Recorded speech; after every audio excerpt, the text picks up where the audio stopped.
Good morning, it's Wick here from Wicked Wellbeing, and I'm all about healthy eating made easy. So a couple of days ago, I've got an awesome quick and easy recipe for you, but I just wanted to give you a little bit of a backstory as to why I have committed to doing weekly live Facebook videos. So a couple of days ago, you may have seen my post that I had at the end of last week, I had a planning day for my business for 2018. And it was with my coach, and she said to me, Wick, why don't you do more live Facebook videos, because you get such great feedback and really good views on them. And I said, Nat, do you know why? The reason is because I might wake up on that day that I'm meant to be doing a live Facebook video and not feel up to it.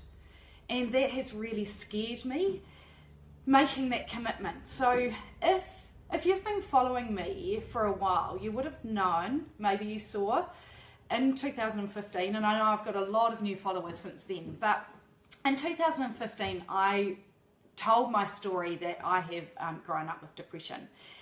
And in my early 20s, I started experiencing depression, and for about 15 years, I was on medication. And to a point that I got so addicted to it that if I didn't take it on that particular day, I would start seeing stars. And that really freaked me out, that I was so addicted to it, but I couldn't, it was I was stuck between a rock and a hard place because I couldn't get off them. I'd tried. But when I got more and more into my health, I realized that it didn't sit right with me putting those chemicals into my body.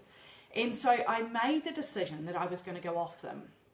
Now, I did it really gradually, like over 6 months, but nothing could prepare me for that harrowing experience that I went through going off my medication. It was just hideous for everyone around me. I remember I had such wickedly dark thoughts, and all I can say is that you need a lot of support around you, and I had my sister, who was my absolute rock, and if I didn't have her, then I'm sure I would be on them. So it was a really, really tough decision. But what I'm saying is I still have those times. I don't think depression is something that you ever get rid of. I know that some people might think you use it as an excuse, but there are times, especially leading up to my period, I'm teary, I'm irritable. I'm sure my husband just thinks I'm out to pick a fight. And sometimes I just feel so out of control. And so when Nat mentioned that to me, I was like, but I don't want to not be on top of my game. But then I realized that so much on Facebook is all about looking pretty and all the good and everything has to be perfect. And I wanted you to know that even though things might look great on the outside for me, that, inside, behind the closed doors, there are some really, really challenging days for me. But I want to commit, because I actually really enjoy doing live Facebook videos, and I know that you get a lot of benefit from them. And if you're a visual person, this is an awesome way to learn.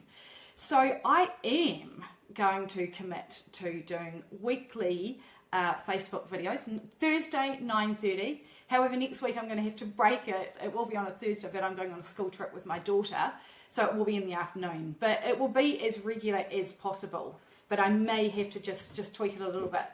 And if there's something that you particularly want me to do, just comment and let me know. And the other thing is, I thought that I would struggle coming up with something to do weekly, but once I've made that commitment, it's amazing how many thoughts have come into my mind. Oh, I could do that, I could do that, I could do that. So I've got the next 2 months planned already. So I just wanted to give you that little bit of background as to why, and if there's a time that I decide that it's not great for me to get on live, then I won't do it. But also, if I know that you're going to be there to support me and that you really value what I'm offering, then that will incentivize me as well. So after that long introduction, it won't be happening every week. What I'm going to show you today is just a really simple meatball or meatloaf, meat patties recipe.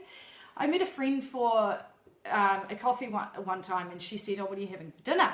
We just happened to be talking about it, and I said, "Oh, I'm going to whip up some meatballs in the food processor." And she said, "You make them in the food processor?" And I was like, "Yeah." She goes, "I make them by hand in a bowl." And I was like, "Wow."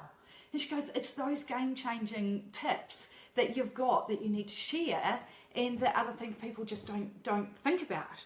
So I put everything into the food processor. So I've got an onion here. Just going to top and tail that and chop it up roughly. And in my mind, there's two really key ingredients to make really good meat patties, and that is loads of mint and there's probably three: a decent amount of salt, because otherwise they can just be quite flavourless, and cumin powder. As you know, cumin powder is my favourite herb or spice. So I just roughly chop that up. If you haven't got a food processor, you can easily just do it in a bowl. Just cut everything up really finely. I've got some grass-fed mince here.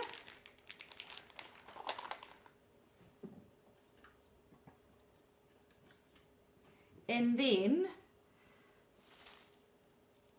some loads of mint leaves. Now, I actually meant to grate this carrot, but I forgot, and I don't want to spend the time on the screen. So I'm just going to chop that up finely. Some salt and pepper, good grinding of pepper, and good grinding of salt. There you go. Teaspoon of cumin powder. Now, the other ingredient that I do love to put it in is about a tablespoon of Worcester sauce. Just gives it a really nice kick. Now, Whitlock, if you're gluten-free, the Whitlock & Sons Worcester sauce is gluten-free. And then a good squeeze of lemon juice.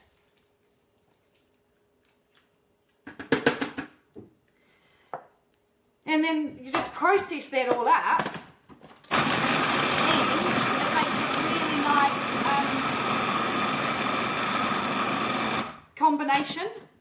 And then some spinach leaves. So you can put any vegetables into this whatsoever. Try putting grated beetroot in it. It does change the colour, but if your kids are okay with a different colour, then it's really, really great way to get lots of veggies into your kids.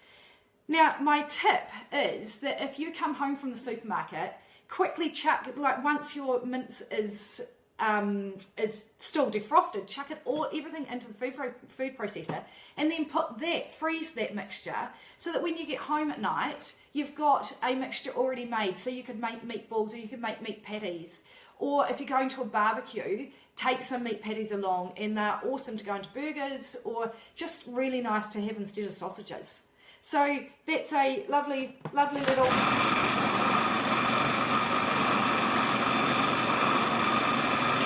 combination for you, which is super quick and easy. And as I say, if you haven't got a food processor, then just throw everything on, finally chop it up and put it into a bowl, and then you can freeze it or put them into balls for meatballs or into your meat patties. So next week I'm going to do a chia seed pudding. I've already decided what I'm doing, so I will look forward to seeing you if you can join me live. Have an awesome rest of your day.